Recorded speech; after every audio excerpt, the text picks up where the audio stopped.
നീ എന്തിന് വിഷമിക്കുന്നു? നീ എന്തിന് ഭയപ്പെടുന്നു? നീ എന്തിന് തളരുന്നു? വിളിക്കും മുമ്പേ ഉത്തരമരുളുന്ന നിന്റെ ദൈവം നിന്റെ കൂടെയില്ലേ? നീ മറന്നാലും നിന്നെ മറക്കാത്ത നിന്റെ ദൈവം നിന്റെ അരികിലില്ലേ?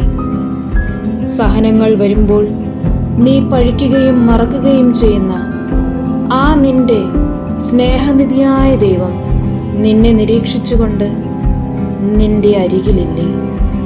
വീട്ടുകാരും നാട്ടുകാരും കൂട്ടുകാരും കൈവിടുമ്പോഴും നിന്നെ കേൾക്കാൻ, നിന്നെ കാത്ത്, നിന്റെ വരവും കൊതിച്ച്, നിന്റെ നൊമ്പരങ്ങൾ കേൾക്കാൻ കാതോർത്ത്, നിന്റെ കണ്ണീരൊപ്പാൻ ആ ദൈവം നിനക്കായി കാത്തിരിക്കുന്നത് നീ മറന്നുപോയോ?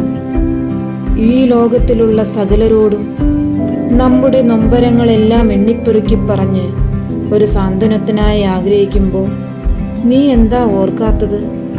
ഈ ലോകത്തിലുള്ള ആർക്കും നിന്റെ വിഷമങ്ങൾക്കുള്ള ഉത്തരം പറഞ്ഞു തരാനോ ആ വിഷമങ്ങൾക്കൊരു പരിഹാരം കണ്ടെത്തി തരാനോ സാധിക്കില്ലെന്നും അത് നിന്റെ ദൈവത്തിന് മാത്രമേ സാധിക്കുള്ളൂ എന്നും നിന്നെ പൂർണ്ണമായി അറിയുന്ന, നിന്റെ മാത്രം സ്വന്തമായ, നിന്റെ എല്ലാമായ ആ ദൈവത്തോട് നീ എന്താ എല്ലാം പറയാനും ആശ്രയിക്കാനും മടിക്കുന്നത്?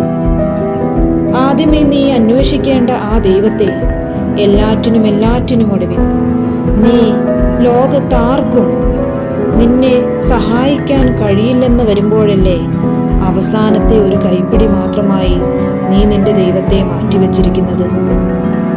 എന്തിനാണ് ഇങ്ങനെ ഒരു അകൽച്ച?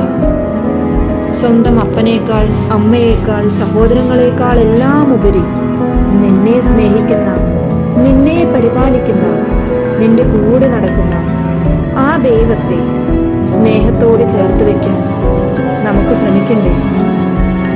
എൻ്റെ ആദ്യത്തേതും അവസാനത്തേതും എൻ്റെ ദൈവം മാത്രമായിരിക്കട്ടെ. ഈ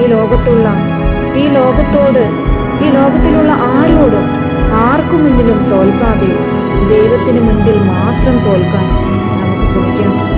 ദൈവത്തിന് എല്ലാം നമുക്ക് വിട്ടുകൊടുക്കാം. നമ്മുടെ പോരായ്മകളും നന്മകളും തിന്മകളും എല്ലാം നമ്മുടെ ദൈവത്തിൻ്റെ സന്നിധിയിൽ നമുക്ക് വിട്ടുകൊടുക്കാം. എല്ലാം നന്മയ്ക്കായി തീർക്കുന്ന ദൈവത്തിൽ നമ്മുടെ വിഷമങ്ങളും നമ്മുടെ എല്ലാ ഭയപ്പാടുകളും എല്ലാ ആകുലതകളും സമർപ്പിക്കാം. ദൈവമേ, നീ എന്നെ നിനക്കായി സൃഷ്ടിച്ചു, നിന്നിൽ മാത്രം ഞാൻ സംതൃപ്തി കണ്ടെത്തും എന്ന സുഹൃത ജപം നമുക്ക് ഓരോ നിമിഷവും ഉരുവിട്ട് പ്രാർത്ഥിക്കാം.